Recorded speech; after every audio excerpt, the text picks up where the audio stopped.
Right. Welcome to the second class of week 7. As I noted before, this is a makeup class. My face looks too big on screen, so don't get surprised. I'm surprised myself. So bear with me for a few minutes. Right, before we begin, a few things to talk about. As I noted before, read the chapter first and then go through this video with me, and then go to the Writing Center website. Let me show you.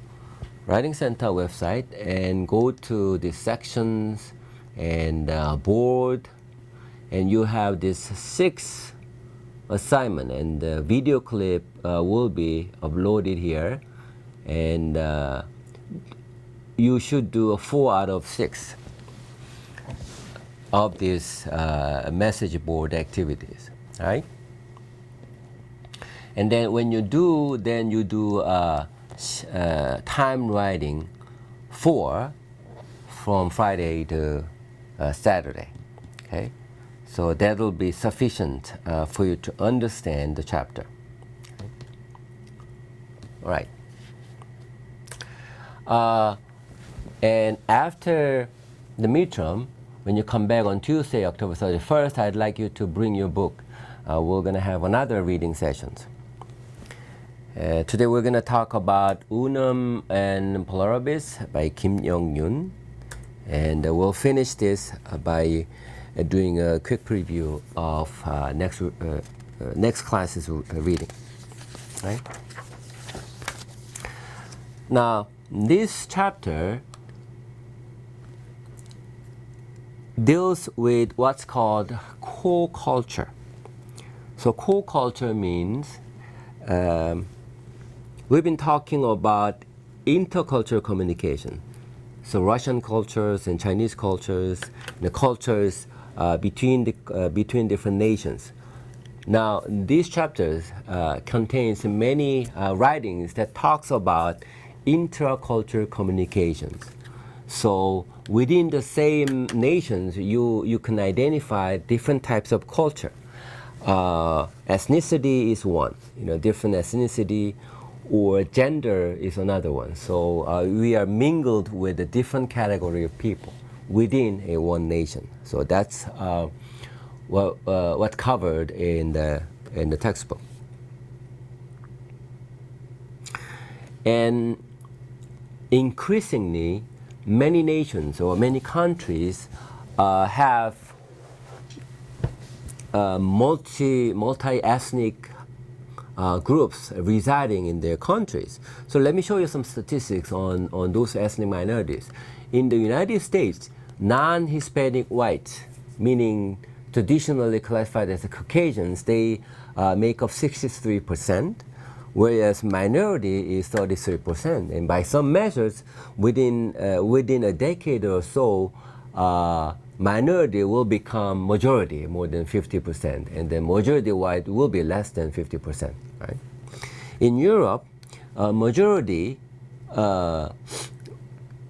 currently is 74%, and minority is 16%. So, particularly new immigrants going into Western Europe and so on. So that makes up 16%.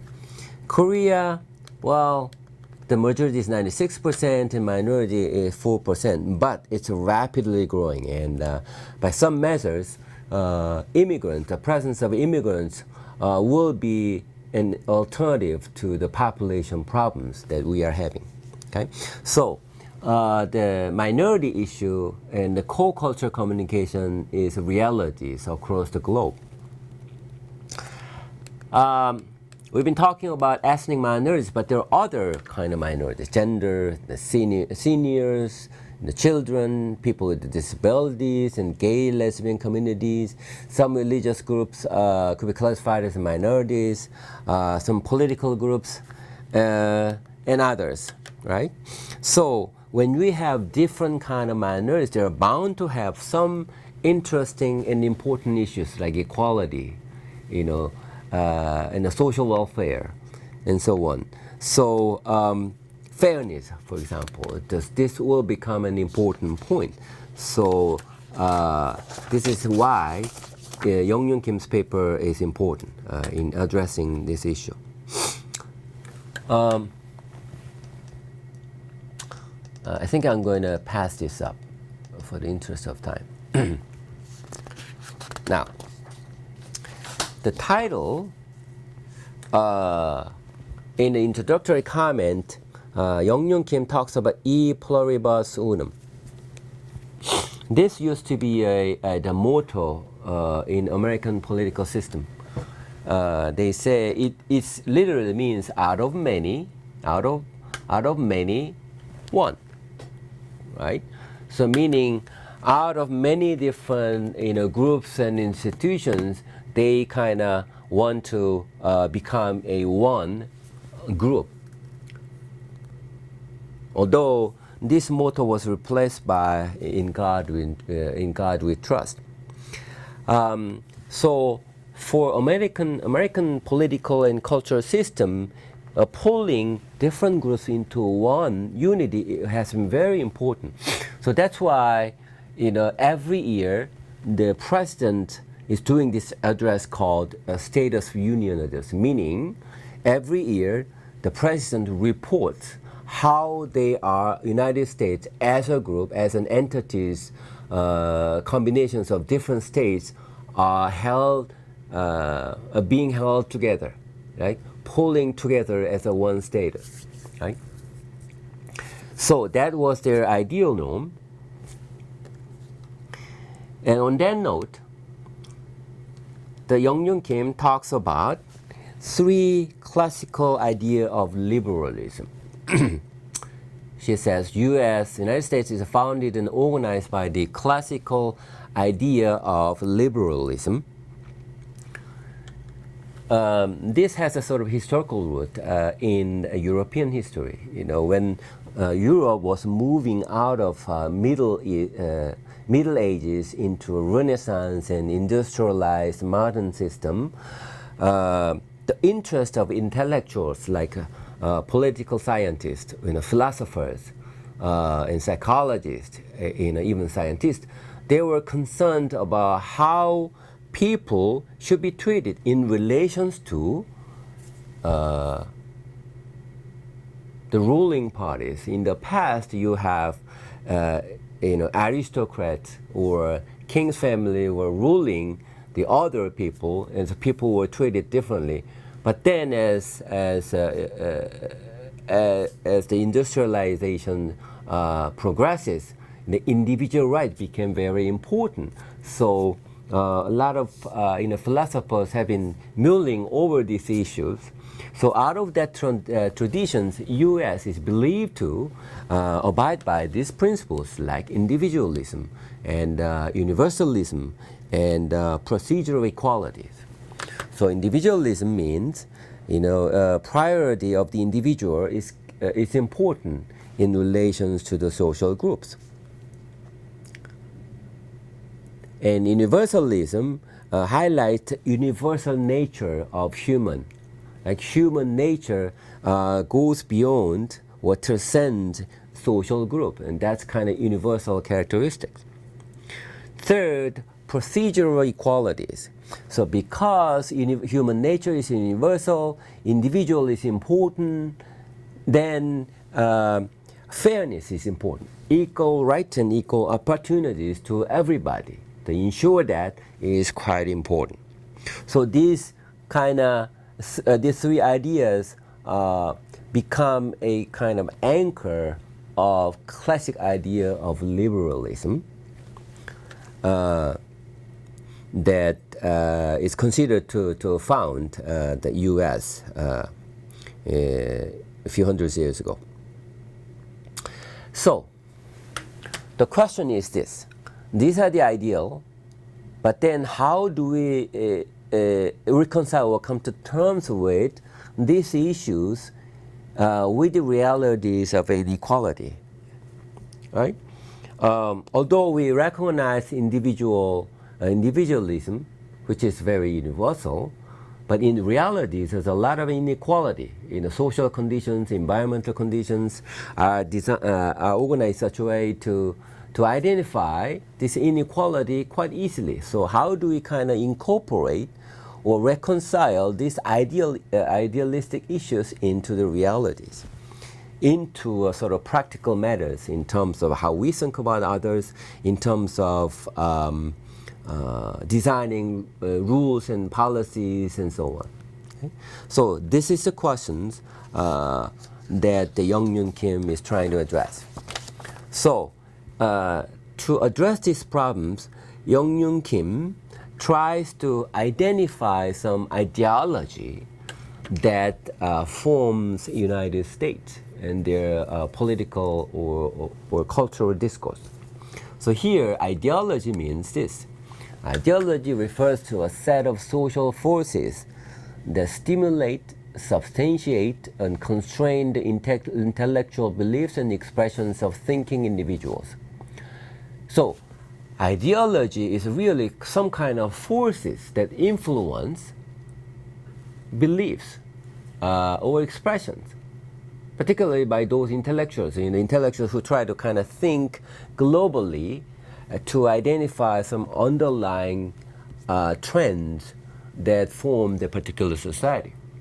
So, individuals formulate and express their opinions by invoking socially shared beliefs as their own, rather than passively following the dictates of the mental scheme with a given ideological tradition. So, it turns out that when we express our opinion, it's not always about our unique individual thought. Normally, our what we express reflects the groups we belong to. So, for example, if I say something, express my opinion, that may reflect Korean thought. That may experience, some middle-aged man whose upbringing was in 20th century, for example. So we kind of identify those beliefs, and then ideology can tell us what underlies those beliefs and expressions, right? So this is sort of like in a global underlying conceptual features that Young Kim tries to identify.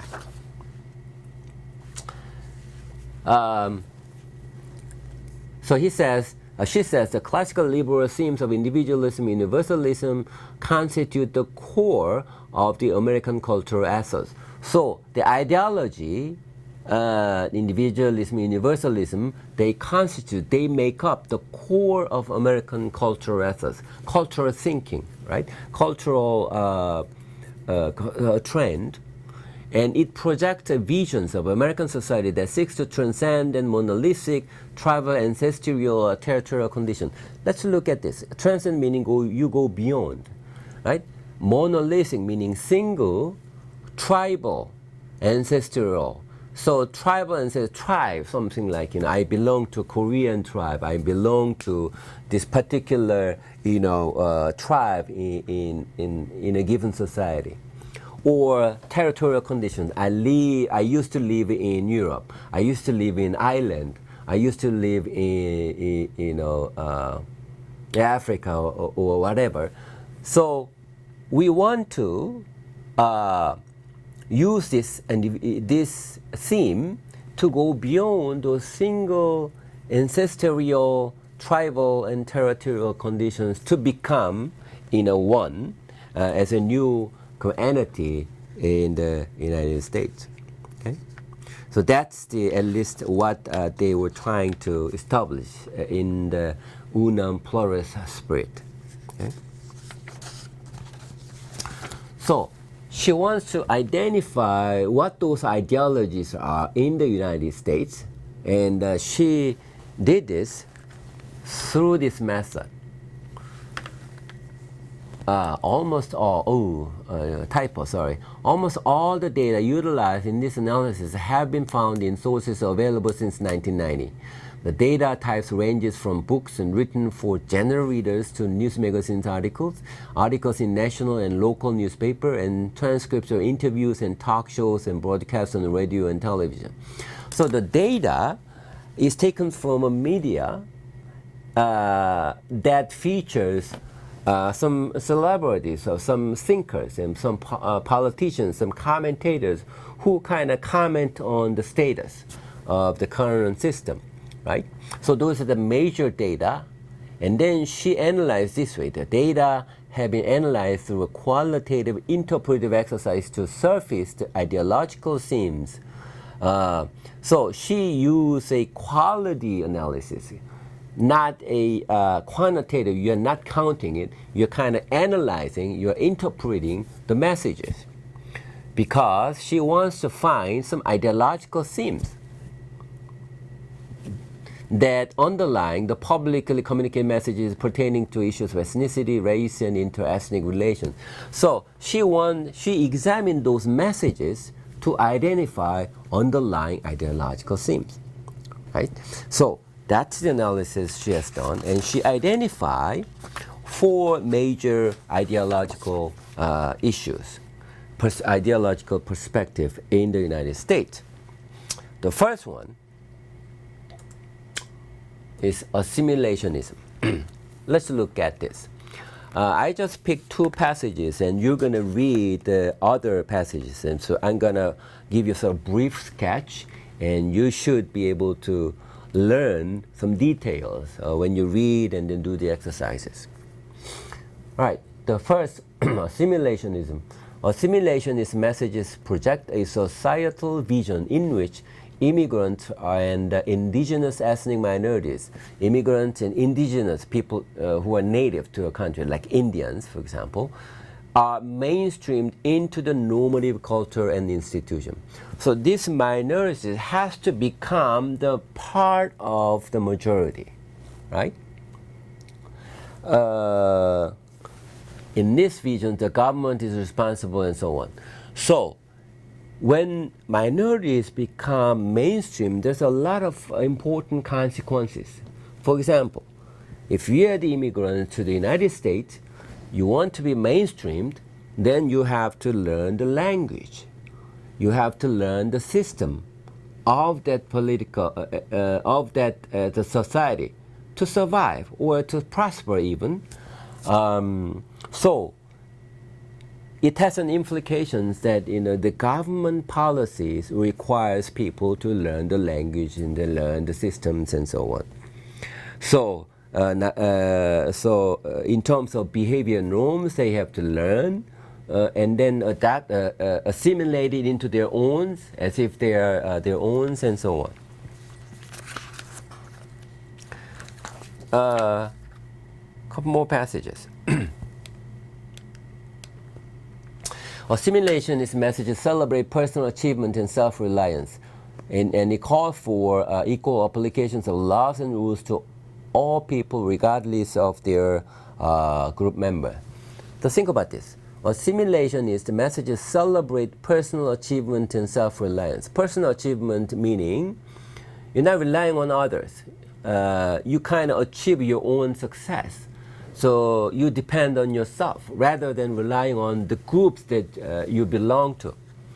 So if you are organized that way, then you would call for equal applications of laws and rules to all people. Otherwise, you will be at a disadvantage, right? And if you compare the other people who already have some resources and access to those resources, you'll be at a disadvantage. So you want all the rules and regulations to be equal and fair, regardless of their group members. Okay? A fair society is one in which all individuals, regardless of their backgrounds, are granted equal rights and equal opportunities. So this makes sense. Equality in this view means fair play, a notion rooted in equity and meritocracy, right? So meritocracy means your progress is based on the ability or talent rather than the privileges you may have because you belong to some group, right? So, for example, you get paid according to your ability or talent rather than seniority, for example. Right? So that's what meritocracy is. So meritocracy is tied to this issue of fairness and the value of personal achievement and self-reliance. Okay? So think about the relevance of this perspective. If fair play is important, individual achievement is valued, then there has to be some kind of implications about what kind of laws and rules are needed and how the rules are to be applied. What kind of policies or economic policies or budget allocations has to be, how those resources are organized in a given society if we rely on personal achievement and self-reliance. Okay? So that's the first perspective in terms of ideology. The first ideology. Second ideology is pluralism. So plural means in the multiple things. The sanctity of the group is important. So groupness is important. This notion is traceable to the experience of unequal treatment. Pluralist messages replace the old melting pot metaphor with newer ones such as mosaic, quilt, and salad bowl that emphasize the distinctiveness of the ethnic group. So here, group is important. What group you belong to is important. In assimilationism, melting pot was important. The melting pot means you are mainstreamed, you are melted into a mainstream thing. So you yourself, your identities and your languages and your social norms are more or less ignored to become become more adaptive to the majorities, right? But here, rather than melting it, you want to kind of do a mosaic and a quilt and salad bowl. So in this metaphors, your group features remain intact. You're mingled and you mixed it together, but you're not discarding your identities. So they, the sanctity of the group, the reason why it is important for them is the experiences of old treatment. Meaning, if you look at the history, we cannot treat all groups equal. Some groups were subject to slavery, for example. So their initial beginning point is completely different, right? So they say, instead of defining equality procedurally in terms of fairness of rules and pluralist messages advocate the contrary belief in status equality, a demand for equal result in the interest of emancipations of specific groups that are historically oppressed or presently in need of institutional support through remedial laws and public policies. So here, rather than valuing procedural equality, you are looking at status equality. Since the beginning point, starting points are different, no matter how much support you provide, ending point will be different. So rather than focusing on procedure, we want to kind of focus on the ending point to make that equal, right? So, emancipation of specific groups. You are trying to kind of help those specific groups that are historically oppressed or historically or presently, currently, they need an institutional support. Think about those kids who are born into a very poor family, or even those kids who are abandoned and then thrown away. And we can't really put the equal measure to those kids who are devoid of all those access to the resources that are available to other people, right? So they recognize those issues.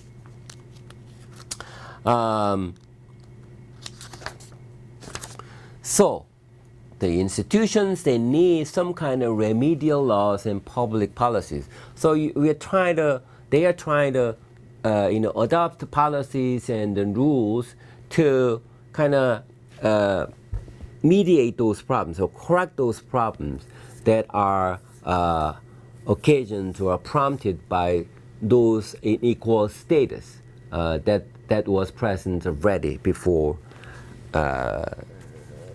even before, right?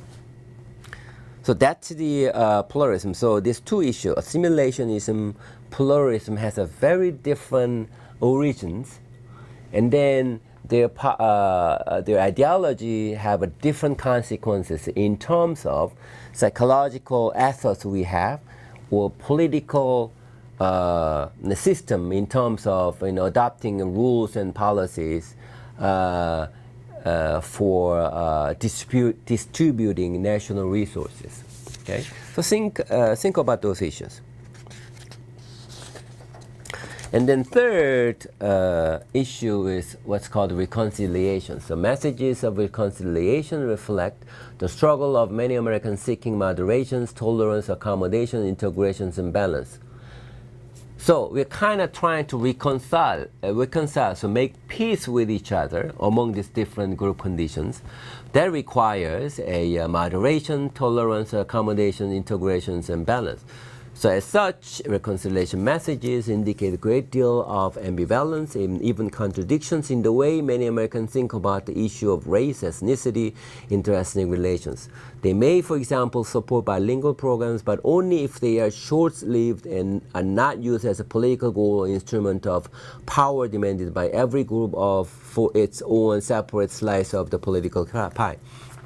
So to reconcile, we need to kind of handle these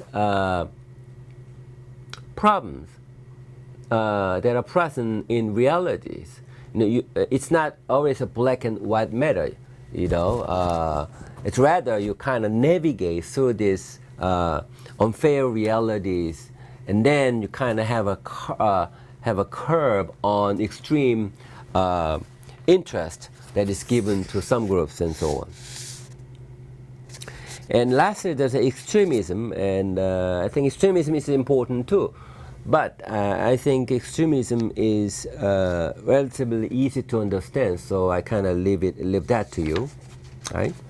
So, based on this issue, I'd like you to think about this issue. How to identify underlying ideology behind collective thought, rules and policies, public opinions and behavior characteristics. So when we think about this ideology, we're not talking about individual thought. How I, as an individual, think about like a person from France or a person from Vietnam, for example. We're talking more globally about collective thought, how we treat them as a nations, or what kind of policies are implemented to deal with these problems, and so on. Second issue, where can you see the influence of ideological underpinning in our daily lives? So when we identify those ideologies, we could have some sort of concrete examples of how this ideology works, whether it's whether it's assimilationism or pluralism and so on. Okay? So, so good example would be, for example, funding issue, funding public school, for example. In Korea, the public school, their funding is distributed by sort of centralized institutions, right? But then in the state, each school is funded by the district. So if you're from a wealthy district, you get more funding than poor district, because poor districts, school districts do not have enough money to fund, right? Comparable to other more affluent district. So in this particular case, how we think, what would be the adequate policies in funding the schools, and you have to think about the equality, and the fairness, procedural equalities and the status equalities and the influence of that policies into the society in the long run and so on. So primary issue would be ethnic minorities, but there are other minorities. These principles, this ideology can be applied. Right? So think more tactically or globally about this issue. Then that'll help us to kind of understand the rest of the chapters in this section. Okay. All right, quickly, the next week's reading. For Tuesday in October 31st, you're going to read an article about people with disabilities. So as you read this chapter, think about this issue. Consider these two terms, disabilities and handicap, how they're different. These two terms show different attitude toward people with disabilities. So think about what the differences are and what consequences they have in thinking about these particular minorities in our group. Okay, I think that's be sufficient and for you to understand the article.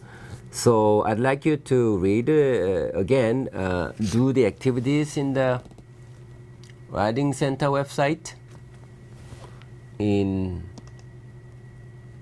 this, and then do the writing video clip will be here, and the video clip for Kim's chapter. And then when you're done, do the 시간 제한 글쓰기, time writing before Saturday. Okay? All right. I know next week's is a midterm, and I wish you good luck. And I'll see you on October 31st. Okay? Bye.